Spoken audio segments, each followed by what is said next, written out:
Good morning, everyone. I am Jack Walker, and I am the graduate address speaker for this belated graduation ceremony. This graduation has been a long time coming, and as the saying goes, third time's a charm.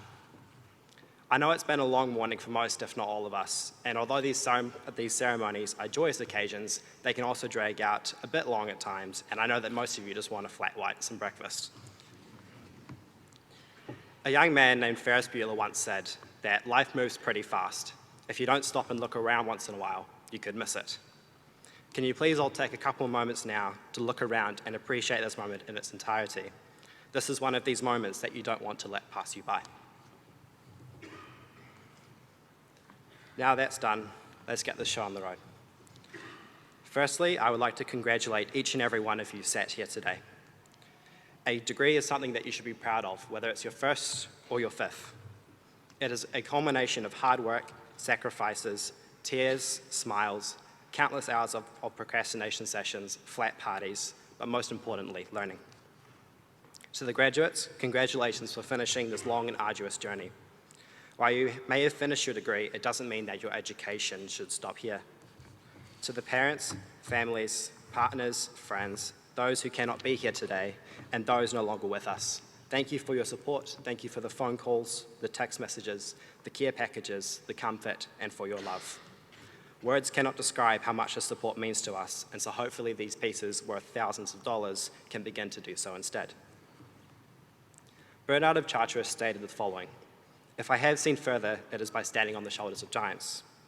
He compared us to dwarves perched on the shoulders of giants and pointed out that we have seen further and more than our predecessors, not because we have keener vision nor greater height, but because we are lifted up by them and have been given their wisdom, their discoveries, and their guidance.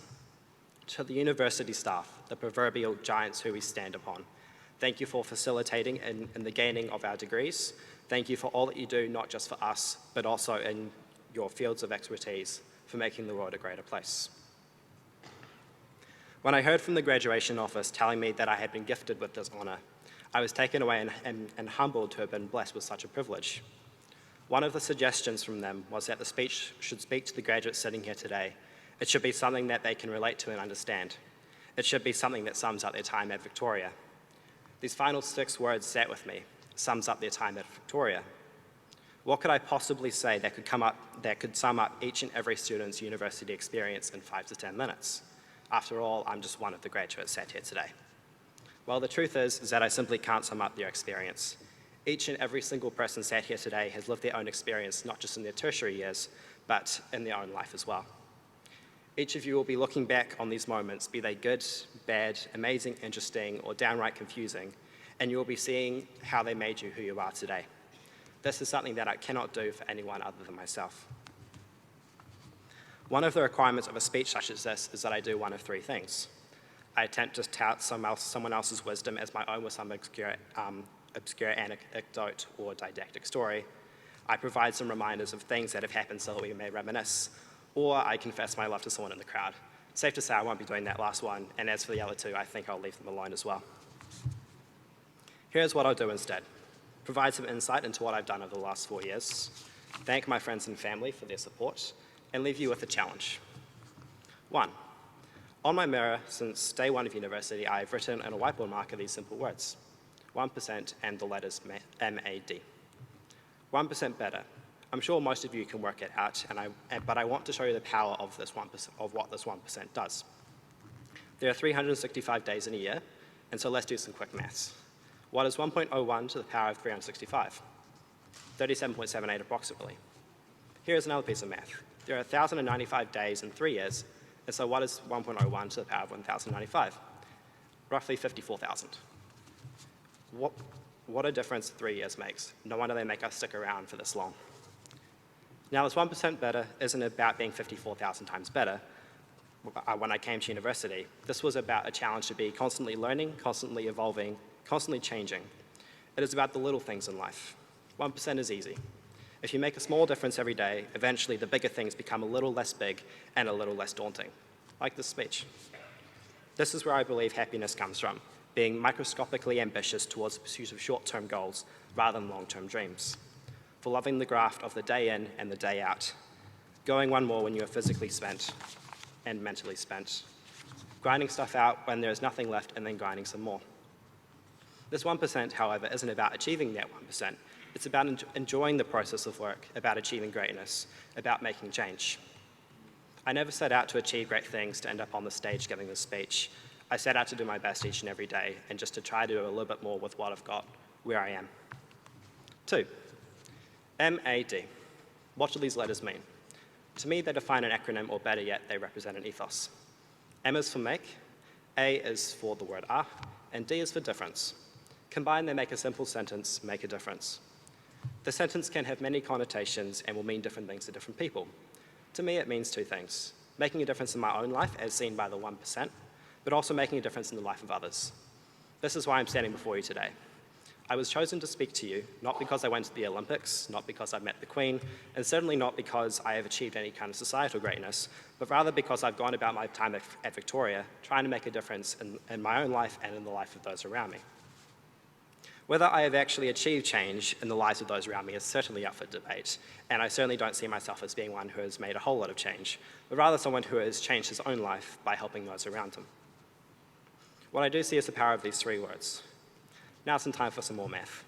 If each graduate sat here this morning, went out into the world and changed the life of just 10 people in their lifetime, be their families, their colleagues, or just some random on the street, how many people do you think would be affected in, say, 4 generations or the graduate's projected lifespan? Assuming that each person you affected changed the lives of 10 around them, and so on and so forth, this process continues for generations, or those 4 generations, and in your lifetime, you will have affected the lives of 8 million people. That's a lot of people. Now for those close to me, to those who have indulged my curiosities, who have supported me, who have lifted me on their shoulders. To my friends, thank you for keeping me humble. Thank you for your support, your wisdom, design advice, your company, and your chats. It has been a pleasure, and I hope that once we leave Victoria, we do not cease to become friends. To my Bulcourt Hall family, what a 2 years it has been. As the saying goes, it takes a village to raise a child, and I truly believe that I wouldn't be standing up here as the person I am today without you, so thank you. It has been a joy working beside you this year and the last, the jokes, the terrible chat, the events, the office gossip sessions will be truly missed. I look forward to seeing what you all get up to in the future. I have no doubt they will be amazing things. To my classmates, congratulations. I am proud to see what each and every one of you has achieved so far, and I wish you the best of luck with either your jobs, your masters, your lives, or anything else you pursue in the future.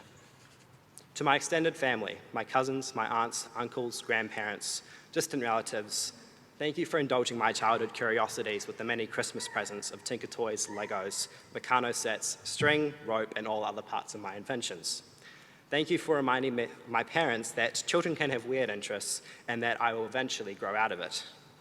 The support, guidance, and generosity allowed a child to dream and pursue his passions, and in a way, live them out in reality. To my godmother, Barbara, thank you for your support over this degree. Your example of service to others is something that I truly admire, and if I could live up to even a small percentage of the standard that you have set, I think that I will be doing amazing things. To my older sister, Maria, it has been a pleasure working beside you this year. I'm immensely proud to call you my sister, not just for your successes, but for the woman you are. You are kick-ass, and I know that you will achieve something great. I look forward to what that may be. To my younger sister, Anna, pay attention to my first rule. You have a great head on your shoulders and an even greater heart. Make your one goal to be better every day, and who knows where you may end up, but I'm sure that'll be somewhere that you'll be proud of. It's a pleasure to see the young woman you are becoming. Do yourself proud. To my dad, thank you for your words of wisdom, for your years of hard work, not just to support me, but your family. Thank you for indulging in my many sports endeavors. Thank you for your service to our family and our community as well. You were not only my dad, but my rugby coach, soccer coach, tennis coach, golf partner, and at times boss. You taught me the power of working hard and doing things well, and it is a lesson I'll be forever grateful for. To my mother, Christine, thank you for giving me the power of education. I know that it is something that is cherished in your family, and it is something that I will use the rest of my life. Thank you for your sacrifices, thank you for your support, your love, and your wisdom. Finally, thank you for teaching us kids not only to do well, but do good. To end, I give you each a challenge. David Foster Wallace, in his speech, This is Water, remarked that a purpose of a university education isn't just about teaching us what to think, but rather what to think about. These are wise words and are words that I think hold particular strengths in terms of this graduating class as we head into a very unknown and unprecedented world and planet. I challenge each of you not just to think about what is expected of you, but also to think about what is unexpected of you. After all, that is the power of education. It empowers us to dream, to explore, to invent, and to discover. Don't just accept the default ponderings of the people around you. Think your own thoughts, explore your own passions, dream your own dreams. Notice the subtleties of life, appreciate them, and take joy in knowing that you are a part of one big system. Meet the triumphs and disasters and treat them just the same. Be curious as to what came before you and what will come after you. Appreciate the life around you as it passes you by. After all, if you don't, you just might miss it. Thank you.